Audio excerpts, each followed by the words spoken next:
It's that time. An author, Offensive production, number 1. Number 2, I forgot. golfer, It'd be like going on a 3-person best shot, and we were saying, Kolpack, you got to make a 25-footer every time. You wouldn't putt first. I'd have Tim putt first. and one heck of a TV personality. This game is for the Cooper Cup. It's the Forum's Jeff Kolpack. 4.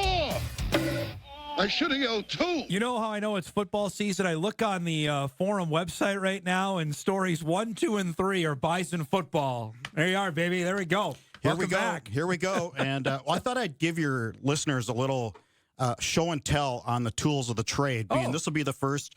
And you could tell the rookie reporters from the veteran reporters just with these. Well, first of all, hydration. Water. Got it. Yep. No doubt. Certainly the phone. And you're always checking the roster on number. Like, oh, who's that? Yeah, you're always looking, I think, at helmets because the helmets have the numbers on the back. Jerseys are useless because sometimes they're wearing they different switch it up. numbers. They switch Right. it up. Yep. So, yeah, that's true. And don't take photos, by the way. That'll be permanent ban for anybody. Or because, really, really wide shots you could do. Because I'm sure the first thing Coach Prime does every morning is check my Twitter for practice photos. I would. So. I would if I were him, sure. Sunscreen. Oh, yeah, that's Sunscreen. good. Very good. Yeah, need that. Yep. I've paid the price on that one a few times, so yep. Certainly shades. Yeah. Good that's ones. Good. Yeah, Good ones. Yeah. That's smart. Good. And this one is probably more for me than others. But the bucket hat. Yes, the it's bucket back. hat. Yes. There it is. Gosh, that's like what year of that for fall camp? That's been around for a bit. 7, 8 years now? Oh, back in the days when Craig Bull would let us sit there all day, that was certainly an essential. Mandatory. Sit there Exactly right. with Roy Johnson would bring his lawn chair, and I'd bring my little portable, and we'd sit there and pretend like we know what we're talking about. Boy, those are the days. Yeah, Huh? yeah. It's Bill Snyder. It is all his fault. That stopped it. It is. He was worried about Bill Snyder finding tidbits of information on what we do and cover in fall camp. Because we do it so well. I remember I would be out there, literally. I would stand next to Craig during fall camp. He'd say, hey, keep an eye on this one. And it was fantastic. And then all done after that. Such is life. I mean, the fact is, we're not unique in that. Everybody goes through it. And now this is even more critical that Polasek switched practice to a 1:30 start in the afternoon so as to more simulate what time they play games. What do you think of that? Players are not going to like that too Not much. this week. 90 degrees. Yeah, it's going to be hot and humid this week. It'll cool, it looks like, a bit next week. But Kramer likes it because it's an acclimatization thing to the hot games. And especially, I remember before the K-State, you knew it was going to be like 100 degrees. Boy. And he was worried going in that because I think it was a particular cool fall camp that year. Up until the very end, and then it was blazing, which, you're right, it got gross at the end of 2013. What do we make of I guess on the outside, people were like, well, what's the big deal of them practicing in the afternoon? But these are all subtle changes that Polasek wanted to make. Yeah, and he told me, he goes, well, I want a half hour more sleep at night and a half hour in the morning, and that's an hour. I guess it just goes to the fact that it's no longer 3 a days or 2 a days. It's no longer last man standing is going to start kind of thing. That ship has long sailed. I think they're going to have to try to do a little more. And he hinted to me to this a couple scrimmages. I think that will be more. And I saw somebody tweeted out, "Can we stop the thump?" Meaning the thump thing. And he wants. I think he or she was meaning about more tackling in fall camp, and that'll cure the tackling problems. So I think athletic ability too will cure the tackling problems. And having people in the right spots is always a key part on that. And I think, and that's true because, what is poor tackling? A lot of times you're late to the spot, and you're reaching instead of having your body in front, being technically sound, fundamentally sound, and being able to wrap up with your body. You watch the last 2 years, there are Jackson Hankey guys. was always he was textbook on that. Always in the right spot, ready to wrap up. Now, I wrote a bunch of storylines. You did as well. I'll wait for offensive line in a minute. So minus O-line, what other position group are you keeping an eye on, at least to start? Well, receiver. I think Bryce Lance this is his time to shine. I've heard he's had a really good summer. and maybe he could be the guy. Of course, you got Raja Nelson there. Raja with a capital J, by the way. People keep screwing that up. And so receiver, obviously, and where is Cole Payton going to play? And how are they going to use him? I think his days of carrying a clipboard are over. So he's going to play a lot, you're saying? I think he's going to play all over the place. Yeah. That's the vibe I got. I would agree with that. I think secondary is still a spot there. Paulsek brought up Anthony Shadime Alfaro, transfer from Cornell, by name when I was asking about transfers, that he's picked up things that I think he may have a chance to start. When he started 20-some-odd games at Cornell, when you have that kind of experience, Jeffrey, I think that lends to that spot. Because with Jaden Price gone, you're awfully young there now. You know, you have Jaquise Alexander, you have Marcus Shepard, who I think Shep got better as the season went along last year. And he's a good veteran guy there. Right. Najee Nelson is just as a redshirt freshman because he played just a handful of games last year. They're going to need some veteran experience on that. How do you pronounce the Cornell guy? Shadime Alfaro. Shadime Alfaro. That's his last name. Anthony's Over his and first under name. how long it takes me to learn how to spell that without looking it up. Well, if he's starting, it'll be pretty darn quick. You'll get it. I'll say probably in the next couple of weeks, you'll probably have I would say at least 2 weeks. Yeah. Give me 2 weeks. And then in safety, they know Wisniewski and Sam Young, but they can't have him. They can't have Sam Young play every snap. Darius Givens is a guy to watch, number 29. He had a great spring, and Matt Entz was super high when they got him out of Champlin Park. I think you're going to see Darius Givens be an impact guy on the back end. Physically, he looks the part. He's always looked the part. Now, mentally, can he pick it up under the new leadership? And, that's Devin Kleiman, too. That's Devin Kleiman's. I think that's a big target of his in getting Darius Givens up to speed to be able to, to play at that level. We've hammered linebacker a lot, and I think they have not been as athletic as they have been in the past over the last couple of years. I think that may change in 2024. Marcus Gully's going to play a lot. I got to wait to see it. I think Gully has, by the way, he's going to wear number 0 for people out there. He's changing numbers in 2024. Gully, Nathaniel Staling, and I think Enoch Sibomana has got a real chance to play. Can he stay healthy, though? Right. Can he stay healthy? They all have athleticism poured out of them. Can they pick it up, and can they stay on the field is the big part to me. And I think one thing we've learned over the years, too, is you can't be so, as reporters, going into it thinking you know everything. You got to let it unfold, develop. You got to take cues from maybe a staff member here or there what you're getting picked up on. Because we can't see it for the most part. Yeah. And so you got to take clues on, what about this person or this player, this quarterback, this running back? Is Marty Brown the guy? How's that going in fall camp? I think that's another spot. Running back is just Paulsek brought that up. Oh, he brought it up right away. And Mike, I know, wrote about it last week, and Mike and I were talking about it last Tuesday during media day, that they just haven't had that guy. And I'm not sure what happened recruiting-wise on why they went away from that, but they haven't, since probably 2016 when they had the 4. I mean, they had Bruce Anderson, they had Lance Dunn, they had Chase Morlock, and they had King Frazier that year. All of those guys, and Paulsek told me, all 4 of those guys are 1A. All of them could have been, and they were all in the same backfield. They haven't had that since then. And the last 1,000-yard rusher is? Oh, gosh. Was it Bruce Anderson? It's got to be. Well, you can't ask me the question and not know the answer. I was hoping you knew the answer. Eric will find it for us, but it has been a bit since they've done that. Certainly Crockett. And John did it in 2014, but it's been a bit because they've had the stable of backs. But to have, and Tim enjoyed that in 2014. His first year as the play caller was to give Crockett the ball 25 times during the game. I don't know. They don't have that running back on the roster right now. I don't see Barika Penu doing that. Do you? No, not yet. I don't see TK Marshall doing that. I don't. And Marty. Again, I just look at Marty Brown. I'm looking for the breakthrough guy here. If Marty were to emerge and get 10 to 12 to 15 carries as the season goes along, he could He's got the size and he's certainly got the speed. Can he pick up the other elements, the blocking, pass protection, right, to be on the field consistently? That's another intriguing spot. I want to ask just about Paulsek himself.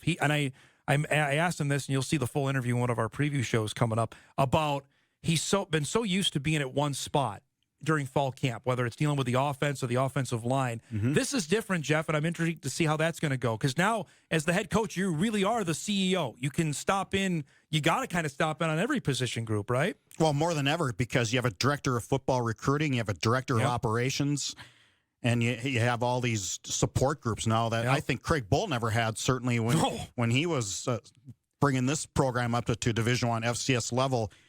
And, well, he's got a good mentor in Craig.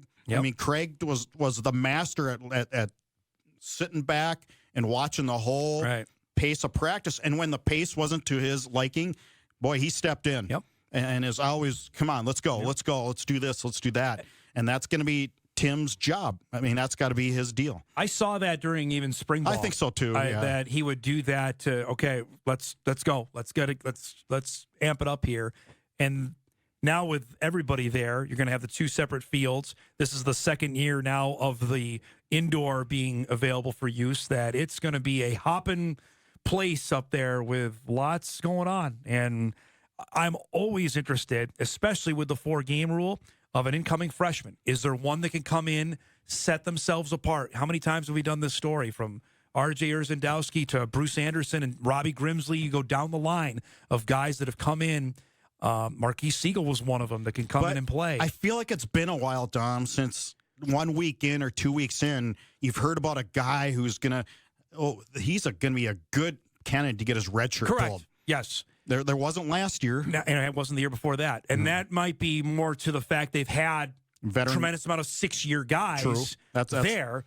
You're right. So that is a but the pushback pandemic. To that is, and I've had various coaches tell me, sometimes the 6-year guys need to get pushed by a younger player, and sometimes it's the younger player that's going to end up winning out and playing. That's something I think bears watching as fall camp begins. Donovan Woolen's another name. He's been here. Now, he's not a true freshman in a sense because he got here in January. Young man from Frisco, leather linebacker. I know that he is impressed. That's a spot. Can you come and play right away that early? I'm trying to think of the last true freshman that played. Preston Evans? Question mark? Could have been. Brandon Jemison?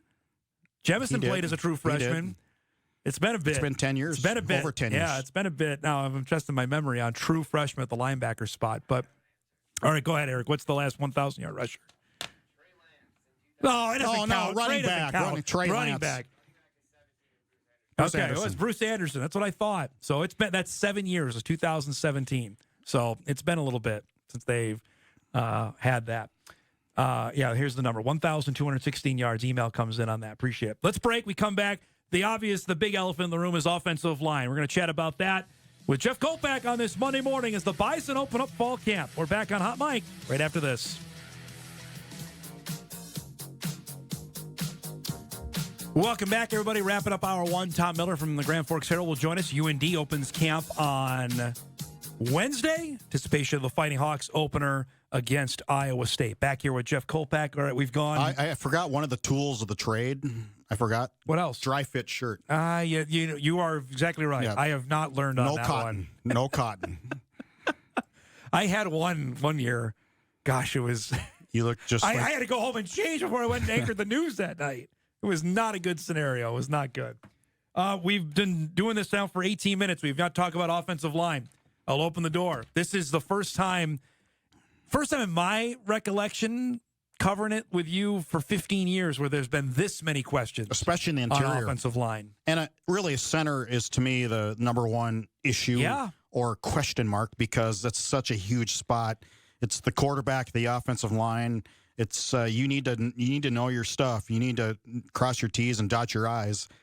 And do we think it's Trent Fraley from I think it's the guy you wrote about to start. I think it's Hayden Johnston. Hayden Johnston? Because he's the most experienced. Do I think he's the guy come Colorado? I don't. I think it's either Fraley or it could be the Lewinsky kid. I really think he's got a chance. So like I said, like I wrote about this morning, expect the offensive line to be fluid. There's going to be movement there. So I think it's Johnston's job to start. It's his job to lose. Does that make sense? To start, I think, for the beginning of fall camp. And then you have those youngsters. You got Empey.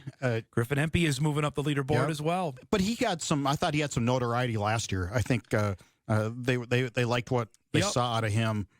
And they didn't put a whole lot of scholarship money in Griffin MP. That's the thing. Nate Schneckloth is another one, another Iowa kid that they like a lot. There's going to be names that you haven't heard yet that are going to be in the mix. Bo Johnson's another one. Devin Lockerbie is another one. Those are guys that you're going to hear over the next month on rotating there. It's Zabel on left side, Mason Miller at the right tackle. After that, everything is up for grabs in the middle there. And they're going to have to run the ball against Colorado. Yes. Yep. I mean, if you're going to win that game, you need to run the ball. Yep. Josh Magin's another name. Yeah, moved from Shakopee. defense. So Magin was a guy, and I'm telling you right now, when I brought up his name, Polisic smiled ear to ear like he's picking it up really fast. Do not be surprised. And I got to look at the 2 deep. He's on there. So, which is rare. I mean, guys correct. switching over. He just moved in spring ball from I think defensive line. Yeah, the last time we saw a line magnitude switch like that was maybe Costner Ching. Yes. From tight end to defensive tackle. Gosh, and that was a huge move there because he was a devastating player up front. That really was an effective player. I was going to say Anthony Lavoie as well, but that's dating back. Remember that? Yep. He went from offense to defense and ended up having a huge field goal block in the postseason. It's happened, but you're right. Costner Ching is probably the most recent one to have that kind of success. Magin's a young man from Shakopee. He's a sophomore, 6'5", 288. Is 288 big enough? I think these days, I think it is. I think that gets overblown personally, but I'm not a great O-line mind. I think that's probably big enough to get the job done. You look at the other guys that are.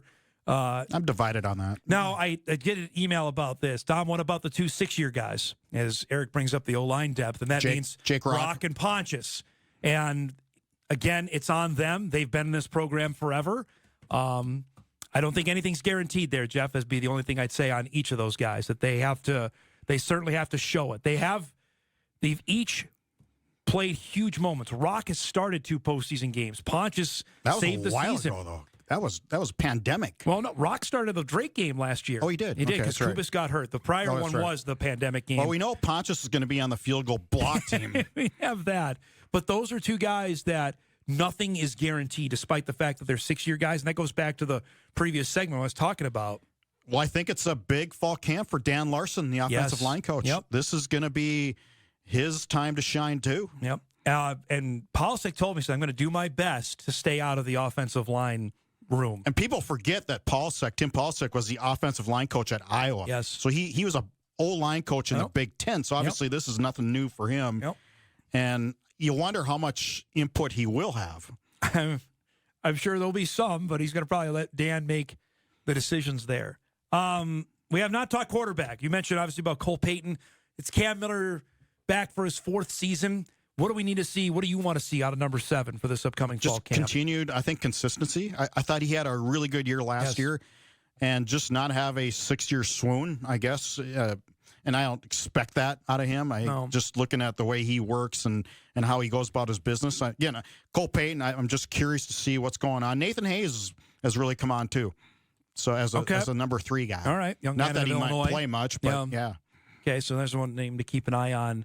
At that, for me on Cam, it's just now, is captaincy ahead? That's one thing he hasn't had yet. Is he a captain for 2024? That, if you're a senior, the quarterback, that certainly goes hand in hand. I'm interested to see if that is part of it for this upcoming year. Last year he made great improvement on throwing over the middle and especially mid-range. In traffic. And that was missing the previous year. Now that's got to continue. But now, Eli Green was the deep huge. man? Correct, because Eli was the deep guy. Who is it? Is it Bryce Lance? Is it a guy that we don't know of yet? But they've had all summer to work together, all spring to work together.